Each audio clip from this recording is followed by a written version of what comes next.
Hello everyone and welcome to instant biology by doctor Neelabh. मैं फिर से आ गया हूँ आपके बीच में एक बहुत इंपॉर्टेंट इन्फॉर्मेशन के साथ। जैसा कि आप जानते हैं कि गैट बी के थ्रू एमएससी कोर्सेज़ में एडमिशन्स चालू हो गए हैं।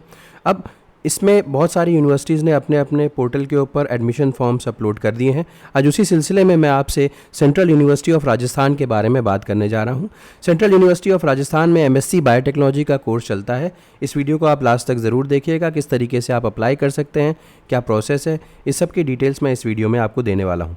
वीडियो शुरू करने से पहले आपसे एक हम्बल रिक्वेस्ट है कि अगर आपको चैनल पर दिया जाने वाला कंटेंट पसंद आता है तो इस वीडियो को ज़रूर लाइक कर दीजिएगा और चैनल को ज़रूर सब्सक्राइब कर दीजिएगा, क्योंकि यही एक तरीका है जिससे हम अपनी रीच बढ़ा सकते हैं और ऐसे स्टूडेंट्स तक पहुंच सकते हैं जिन तक नॉर्मली इन्फॉर्मेशन नहीं पहुंच पाती। अपार्ट फ्रॉम दैट हमारे लिए एक मोटिवेशन तो रहता ही है ताकि हम आपके लिए और बेहतर परफॉर्मेंस कर सकें। तो अब ये वेबसाइट का लिंक मैं डिस्क्रिप्शन सेक्शन में दे दूंगा ताकि आप डायरेक्टली क्लिक करके यहाँ पे आ सकें। और यहाँ पे आप देख सकते हैं नीचे स्क्रॉल करने पे admission to DBT supported MSc biotechnology programme, जैसे ही आप इसके ऊपर क्लिक करेंगे नीचे यहाँ रजिस्ट्रेशन लिंक जो है वो ओपन हो जाएगा और यहाँ पे नीचे जो है वो उसकी गाइडलाइंस मौजूद हैं। तो मेरे हिसाब से पहले आपको जो गाइडलाइंस हैं वो ज़रूर देख लेनी चाहिए। तो यहाँ पे देखिए ये गाइडलाइंस हैं, इसको मैं ऑलरेडी ओपन कर चुका हूँ। तो DBT supported MSc biotechnology programme 2024 की क्या गाइडलाइंस हैं।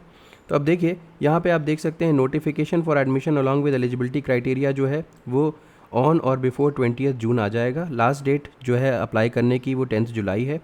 एप्लीकेशंस की स्क्रूटनी 12 जुलाई तक हो जाएगी। फर्स्ट लिस्ट ऑफ कैंडिडेट्स जो सेलेक्ट होंगे उनको 15 जुलाई तक वेबसाइट के ऊपर डाल दिया जाएगा और एडमिशन ऑफ सेलेक्टेड कैंडिडेट्स का 20 जुलाई तक एडमिशन हो जाएगा।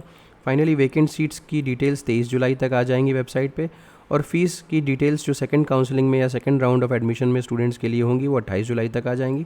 फिर वैकेंट सीट्स जो होंगी वो 1 अगस्त को दिखाई जाएंगी और फाइनली फीस सबमिशन जो होगा थर्ड राउंड के स्टूडेंट्स का 5 अगस्त तक होगा। इसी तरीके से फाइनली जो क्लोजर हो जाएगा एडमिशन का वो 26 अगस्त तक हो जाएगा।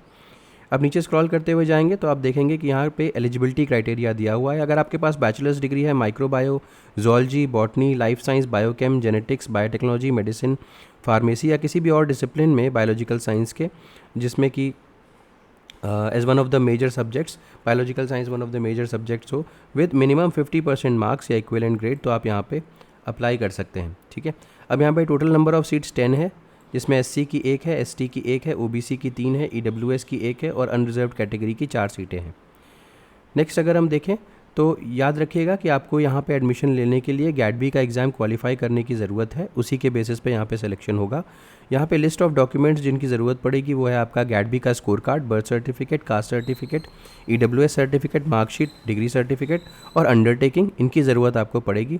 इसके अलावा यहाँ पे एनेक्जोर A to C का ध्यान रखना है, जैसे please ensure that all the supporting documents are in PDF या JPEG फॉर्मेट। तो यहाँ पे जब आप अप्लाई कर रहे होंगे तो जितने भी डॉक्यूमेंट्स जिनको ऊपर मैंने मेंशन किया है वो आपके PDF या JPEG फॉर्मेट में होने चाहिए, उनका साइज़ 2 MB से कम होना चाहिए। मेरिट लिस्ट जो है वो गैट बी के स्कोर कार्ड के बेसिस पे ही यहाँ पे दी जाएगी। Admission to MSc biotechnology programme will be, ये भी मैंने बता दिया, गैट बी के स्कोर कार्ड पे। Candidates must apply for admission through the online portal only, उसी के थ्रू यहाँ पे एडमिशन होगा।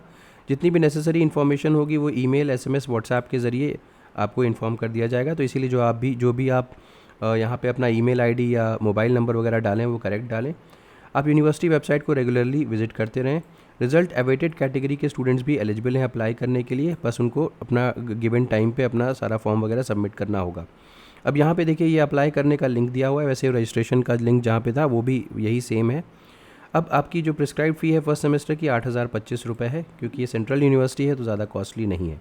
ठीक है, तो ये सारी की सारी डिटेल्स थी मोस्टली। और यहाँ पे देखिए अलग अलग एनेक्जर्स दिए हुए हैं। अगर आप अगर आप डॉक्यूमेंट मान लीजिए कोई नहीं सबमिट कर पाए तो नॉन सबमिशन ऑफ डॉक्यूमेंट जो है उसके लिए यहाँ पे एक एनेक्जर A दिया हुआ है। इसके अलावा अगर एनेक्जर B की बात करें तो अगर आप एफिडेविट ऑफ EWS कैटेगरी के स्टूडेंट्स के लिए, इसके अलावा NCL OBC कैटेगरी के स्टूडेंट्स के लिए यहाँ पे दिया हुआ है। इसके अलावा यहाँ पे एनेक्जर D जो है जो डॉक्यूमेंट्स आपको चाहिए होंगे उनके बारे में दिया हुआ है। तो ये सारे के सारे डॉक्यूमेंट्स अप्लाई करते समय आपको चाहिए होंगे। वापस आते हैं और देखते हैं कि यहाँ पे जो रजिस्ट्रेशन लिंक क्लिक हेयर दिया हुआ है इसके ऊपर जैसे ही आप क्लिक करेंगे तो आप एक नए पेज के ऊपर रिडायरेक्ट हो जाएंगे और यहीं पे आपको इसी पेज के थ्रू आपको अप्लाई करना है। सबसे पहले आप न्यू रजिस्ट्रेशन पे क्लिक करिए। न्यू रजिस्ट्रेशन के थ्रू जब आप रजिस्टर कर जाएंगे उसके बाद आपको लॉगिन करना है और लॉगिन करने के बाद आपको फॉर्म भरना है। अब I am not very sure कि यहाँ पे आपको फ़ीस देनी है कि नहीं देनी है अप्लाई करते समय। जिन स्टूडेंट्स ने ऑलरेडी अप्लाई कर दिया है वो ज़रूर कमेंट करके बताएं कि यहाँ पे फ़ीस अगर देनी है तो कितनी फ़ीस देनी है। उम्मीद है कि ये इन्फॉर्मेशन आपके लिए यूज़फुल रही होगी। अगर वीडियो पसंद आया है तो इसे ज़रूर लाइक करिएगा, चैनल को सब्सक्राइब करना ना भूलिएगा, बेल आइकन को ज़रूर प्रेस कर दीजिएगा और अपने फ्रेंड्स के साथ ज़रूर शेयर करिएगा। Thank you so much, have a good day.